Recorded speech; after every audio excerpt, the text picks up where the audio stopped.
My name is Maria Parveen and welcome to my YouTube channel. आज की इस वीडियो में हम ENG 201 का लेक्चर नंबर 1 डिस्कस करने जा रहे हैं। तो इससे पहले मैंने आप लोगों को ENG 101 के शॉर्ट लेक्चर प्रोवाइड किए थे और अल्हम्दुलिल्लाह उसका मेरा बहुत अच्छा एक्सपीरियंस रहा था और स्टूडेंट्स ने आप लोगों ने मुझे काफ़ी हद तक सपोर्ट किया। उसके अलावा फ़ीडबैक दिया कि मेरे लेक्चर से आप लोगों की काफ़ी हद तक हेल्प हुई है। इसके अलावा जब आप लोगों के एग्ज़ाम्स हुए और आप लोगों ने मुझे बताया कि जो चीज़ें मैंने करवाई थी, जो कुछ मैंने बताया हुआ था वही पेपर में आया, तो इस चीज़ ने मुझे और भी मोटिवेट किया है और मैं इंशाल्लाह पूरी कोशिश करूँगी कि इधर भी ENG 201 या बाकी जिन सब्जेक्ट्स के मैं शॉर्ट लेक्चर्स बनाऊँगी उनमें भी आप लोगों को जो है वो ऐसे ही गाइड करती रहूँ और साथ साथ बताती रहूँ कि कौन कौन सी चीज़ें इंपॉर्टेंट है और सब कुछ क्लियर करवाने की कोशिश करूँगी। तो चलिए टाइम वेस्ट किए बिना लेक्चर स्टार्ट करते हैं। तो फर्स्ट लेक्चर हमारे पास है introduction to business and technical communication. तो यहाँ पे जो लेक्चर दिया गया है इसमें सबसे पहले कम्युनिकेशन का देख लेते हैं कि कम्युनिकेशन क्या होता है, जिसके अबाउट पूरा लेक्चर है। तो कम्युनिकेशन को जान लेते हैं। कम्युनिकेशन बेसिकली होता क्या है कि जब आप बातचीत करते हैं या गुफ्तगू कर रहे हैं तो उसको क्या कहते हैं, कम्युनिकेशन कहते हैं। और इसका पर्पज़ क्या होता है कि अगर आप किसी से कुछ जानना चाह रहे हैं या कुछ पूछना चाह रहे हैं या कोई बात शेयर करना चाह रहे हैं, कुछ उनको इन्फॉर्मेशन देना चाह रहे हैं, तो आप क्या करते हैं, कम्युनिकेट करते हैं, उनसे कम्युनिकेशन करते हैं। तो कम्युनिकेशन हम क्यों करते हैं, कम्युनिकेशन क्या है, इसका तो आप लोगों को पता ही होगा, पता चल गया होगा। तो अब आगे चलते हैं। यहाँ पे आउटलाइन दी गई है तो इनको हम 1 बाय 1 डिस्कस कर लेते हैं। पहले हमारे पास क्या है, introduction to business and technical communication. तो यहाँ पे इंट्रोडक्शन देख लेते हैं इसका। इसमें उन्होंने मेन ऑब्जेक्टिव दिया हुआ है कि इस कोर्स का मेन ऑब्जेक्टिव क्या है। तो इस कोर्स का मेन ऑब्जेक्टिव ये है कि स्टूडेंट्स को इस काबिल बनाया जाए, it will enable them to communicate clearly and concisely in diverse business situations. के अगर बिजनेस की कोई यहाँ पे आप अगर बिजनेस करते हैं या आपको उसमें कुछ काम करना पड़ता है ऐसा, तो आप वहाँ पे कम्युनिकेट कर सकें, ऐसी स्किल्स आप में होनी चाहिए और इसके लिए ये कोर्स बनाया गया। इसका मेन ऑब्जेक्टिव ये है। तो यहाँ पे आगे है कि students will learn the importance of planning. उसमें बता रहे हैं कि इसमें इस लेक्चर से आप लोग जो है, इस लेसन से जो आप लोग ये चीज़ें लर्न करेंगे। तो यहाँ पे ये इतना इंपॉर्टेंट नहीं है, आगे मैं आप लोगों को जो मेन चीज़ें हैं वो क्लियर करवाती हूँ। अच्छा, यहाँ पे वो कह रहे हैं कि the course is divided into 2 sections, कि इस कोर्स के जो है 2 पार्ट्स हैं। फर्स्ट क्या है, रिटन कम्युनिकेशन एंड सेकंड क्या है, ओरल कम्युनिकेशन। तो अब यहाँ पे सबसे पहले जो है वो रिटन कम्युनिकेशन देख लेते हैं। रिटन कम्युनिकेशन बेसिकली होता क्या है कि जब आपको लिखा गया कुछ दिया गया होता है तो उसको क्या कहते हैं, रिटन कम्युनिकेशन कहते हैं। और जब आपके साथ ज़ुबानी बात करके कुछ बताया जा रहा हो तो उसको क्या कहेंगे, ओरल कम्युनिकेशन कहेंगे। जैसा कि ये सामने जो लिखा हुआ है ये क्या है, एक रिटन कम्युनिकेशन है, मतलब इसमें रिटन आपको डाटा दिया जा रहा है और जो मैं बोल के आप लोगों को बता रही हूँ ये क्या है, ओरल है। तो मैं आप लोगों को बता रही हूँ। तो इस तरह यहाँ पे क्या दिया गया है, यहाँ पे देख लेते हैं। तो यहाँ पे एक written communication will cover planning, structures and stylistic issues, मतलब प्लानिंग के अबाउट, स्ट्रक्चर के अबाउट, स्टाइलिस्टिक इश्यूज़ जो हैं उनको डिस्कस किया जाएगा रिटन कम्युनिकेशन में।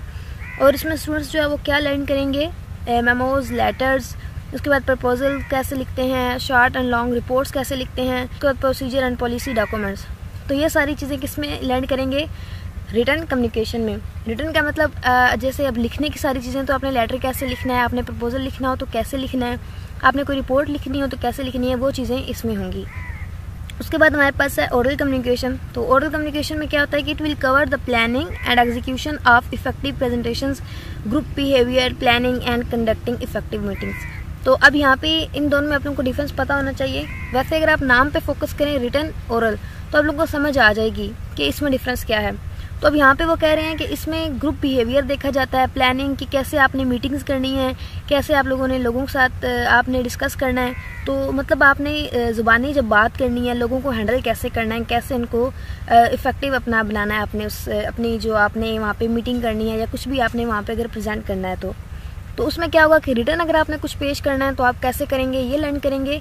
और ओरल कम्युनिकेशन में आपने अगर ओरल या सामने अगर कुछ करना हो तो आप कैसे करेंगे। तो ये दोनों क्लियर हो गए। और उसके बाद नेक्स्ट देख लेते हैं। तो यहाँ पे उन्होंने मॉड्यूल्स दिए हुए हैं कि 4 मॉड्यूल्स हैं इसमें, तो वो देख लेते हैं हम। यहाँ पे है कि importance of business and technical communication, कि टेक्निकल कम्युनिकेशन और बिजनेस की इम्पोर्टेंस क्या है कम्युनिकेशन में, तो वो देख लेते हैं। यहाँ पे learning business and technical communication helps a person to identify different roles at work place. इससे क्या होता है, ये हेल्प करते हैं एक इंसान की या किसी भी पर्सन की तो आइडेंटिफाई कर सके डिफरेंट रोल्स जो हैं एक वर्क प्लेस पे, अगर जो परफॉर्म हो सकते हैं उनको आइडेंटिफाई कर सके। लाइक कोई पर्सन है, अगर कोई कहीं पे कम्युनिकेशन की जा रही है तो वहाँ पे अगर आपको कम्युनिकेशन आती है, अगर आप जज कर सकते हैं तो आप आइडिया लगा सकते हैं कि यहाँ पे कम्युनिकेशन हो रही है, अगर फ़लाँ बंदा हमारे पे फोकस कर रहा है या नहीं कर रहा, या कोई पर्सन जो है वो हमारी गुफ्तगू जो है हम कम्युनिकेशन कर रहे हैं, हम जो वहाँ पे आप कह सकते हैं कि हम मीटिंग कर रहे हैं तो हमें कौन कौन सुन रहा है, कौन कौन नहीं सुन रहा। इसी तरह अगर आप कोई स्पीच कर रहे हैं तो आप फोकस कर सकते हैं कि कौन फोकस से सुन रहा है, कौन नहीं सुन रहा। इन चीज़ों को आप नोट कर सकते हैं, आइडेंटिफाई कर सकते हैं। और इसी तरह यहाँ पे उन्होंने एग्जांपल दिए कि for instance you will need to identify your 2 roles at work, कि अगर आपको 2 रोल्स दिए जाएं एक काम पे, तो यहाँ पे क्या एक एज अ स्पेशलिस्ट, अगर आप स्पेशलिस्ट हैं कि you will need to generate ideas which will be potentially useful. तो इसमें सबसे पहले अगर आपको क्या करना पड़ेगा, आपको ऐसे आइडियाज़ जनरेट करना पड़ेंगे जो पोटेंशियली यूजफुल हों। और दूसरी चीज़ क्या होगी कि you will need to share the results of your ideas with coworkers and customers as a communicator. दूसरा आपको क्या करना पड़ेगा कि जो रिजल्ट्स उनको शेयर करना पड़ेगा। तो अब यहाँ पे आप लोगों को थोड़ी प्रॉब्लम हो रही होगी कि इसमें क्या इंपॉर्टेंट है, क्या नहीं, क्या चीज़ें डिस्कस की जा रही हैं। तो यहाँ पे जस्ट आप लोगों ने कॉन्सेप्ट्स क्लियर करने हैं, ऐसे पेपर नहीं आएगा या ऐसे कोई क्वेश्चन वगैरह नहीं आएंगे। इसमें मोस्टली जो है वो ट्रू फॉल्स आते हैं, और उसके अलावा आपसे जो है वो फिल इन दी ब्लैंक्स पूछ सकते हैं, और यहाँ से ही कुछ ना कुछ आपको उठा के दे देगा और आपसे वो पूछ लेंगे पेपर में। तो आप लोगों ने बस चीज़ें क्लियर करनी है, कॉन्सेप्ट्स क्लियर करने हैं कि किसका क्या काम है, कैसे हो रहा है, बस इन चीज़ों को समझना है। बाकी लेंथी पेपर नहीं होता, पेपर हम लोग का बहुत शार्ट होता है, लेकिन जो है वो कॉन्सेप्चुअल थोड़ा हो सकता है। अगर आपने पढ़ा होगा, लेक्चर्स लिए होंगे, समझा होगा, तो आप लोग ईजिली उसको सॉल्व कर सकते हो। तो उसके बाद यहाँ पे उन्होंने एक एग्जांपल दी हुई है, a graph plotted for percentage of hours spent versus the number of people who represent. अच्छा, वो कह रहे हैं कि ये जो ग्राफ दिया गया है ये क्या कर रहा है, ये शो कर रहा है टाइम को, मतलब परसेंटेज ऑफ आवर्स को, एंड नंबर ऑफ पीपल जो सर्वे कर रहे हैं उन लोगों को शो कर रहा है। तो यहाँ पे बस उन्होंने एक एग्जांपल दी हुई है एक ग्राफ के अबाउट कि ग्राफ क्या होता है। अब यहाँ पे वो कहना क्या चाह रहे हैं ये देख लेते हैं कि besides enabling to do your job, अगर आप अपनी जॉब करना चाह रहे हैं तो उसके अकॉर्डिंग क्या होना चाहिए, writing well can bring you many personal benefits as well. अब यहाँ पे आपको कुछ बेनिफिट जो है वो हो सकते हैं रिटन राइटिंग में। तो यहाँ पे क्या है, recognition in the form of praise, उसके बाद रेजेस, उसके बाद है प्रमोशंस, ये चीज़ें हो सकती हैं इससे। और उसके बाद यहाँ पे कह रहे हैं in many organisations the communication with upper management is not feasible, कि जब अपर आप मैनेजमेंट करते हैं, मतलब हाई लेवल पे करते हैं या अपर करते हैं, तो उसमें वो एक फिजिबल नहीं होती। ये आप लोगों ने चीज़ याद रखनी है। ये MCQs में भी आ सकती है, मैं इसको यहाँ पे हाईलाइट भी कर देती हूँ। ये MCQs में आ सकती है कि जो अपर मैनेजमेंट होती है वो फिजिबल नहीं होती। And in such a company your memos reports and other writing will be only evidence. और ये चीज़ें जो है ये क्या होते हैं, एक एविडेंस होते हैं। ये चीज़ आप लोगों ने याद माइंड में रखनी है ये बात कि जो रिटन कम्युनिकेशन में जो हम चीज़ें लर्न करते हैं, जैसा कि लेटर्स, मेमोज, रिपोर्ट्स, ये क्या होते हैं, ये ओनली एविडेंस होते हैं। मेन चीज़ क्या होती है, आपकी ओरल कम्युनिकेशन होती है। तो ये आप लोगों ने याद रखना है। मैं इसको भी यहाँ पे हाईलाइट कर देती हूँ ताकि आप लोग भी इसको अपने हैंडआउट्स पे हाईलाइट कर लीजिएगा और इसको माइंड में रखिएगा, ताकि अगर एग्जाम्स में ये MCQs आते हैं तो आप लोगों को आइडिया हो सके।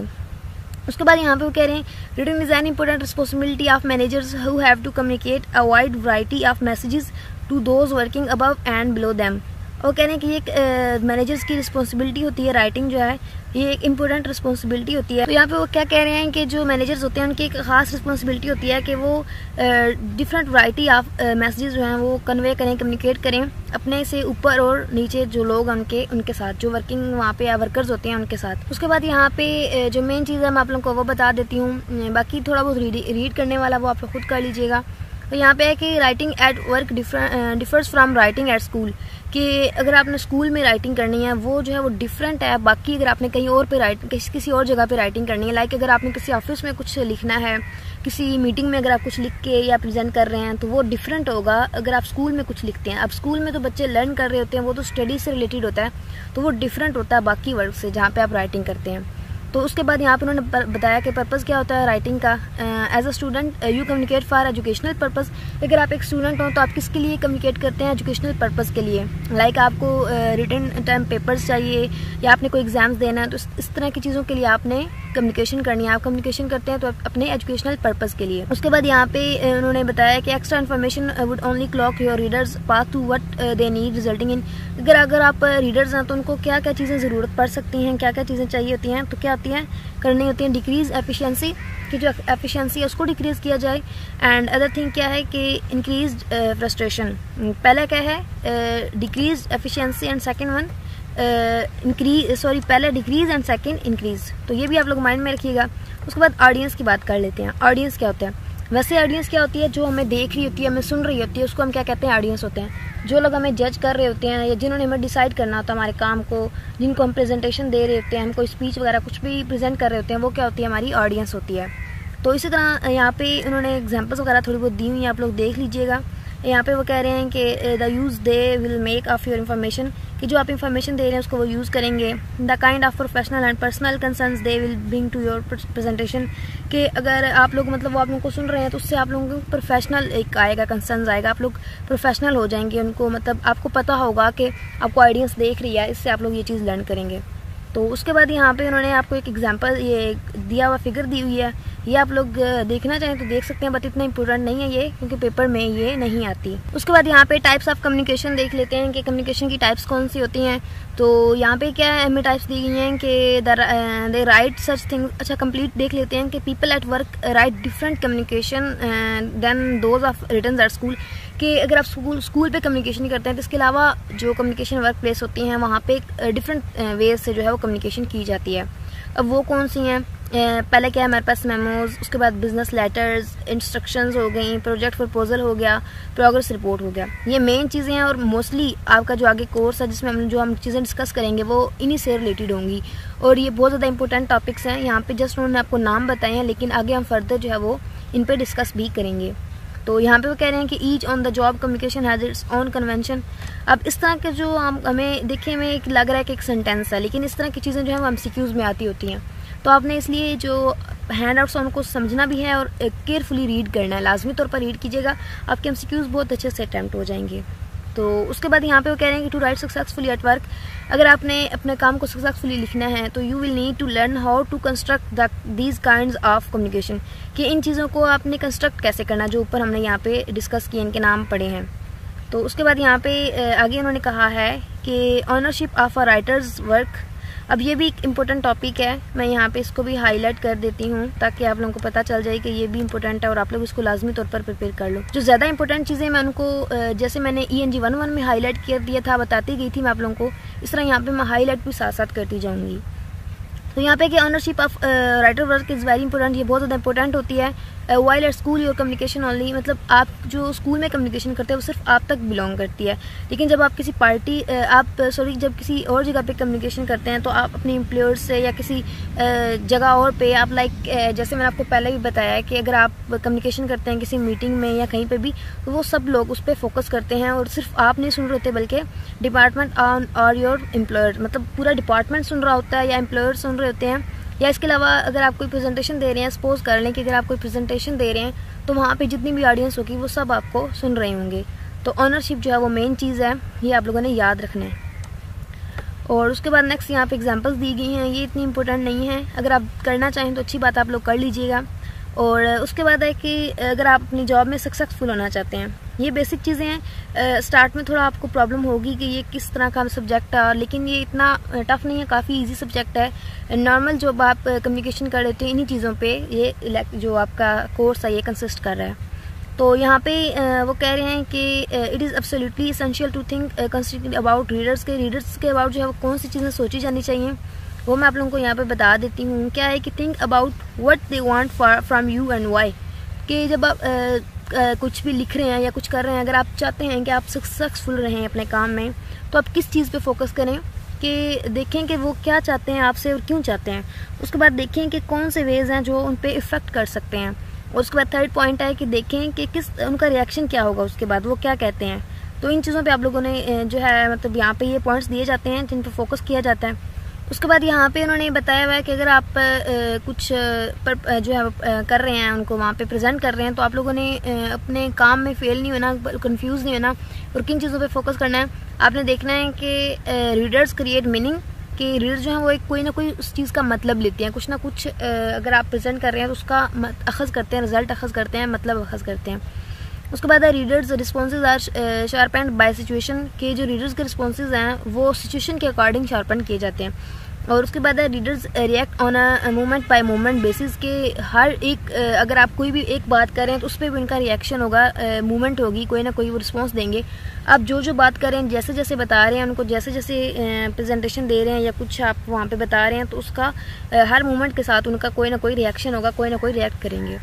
तो ये चीज़ें वहाँ पे दी गई हैं। उसके बाद यहाँ पे आपको एक छोटी सी एक्सरसाइज दी गई है, वही जो अगर आपने ऊपर डिस्कस किया है उसी के अबाउट यहाँ पे बताया गया है। एंड यहाँ पे तो उसके बाद यहाँ पे छोटी सी एक्सरसाइज दी गई है, कुछ क्वेश्चन दिए गए हैं, तो ये अगर आप लोग करना चाहें तो कर लीजिए। आप लोगों के जो है वो ये कॉन्सेप्ट्स जो हैं वो क्लियर हो जाएंगे।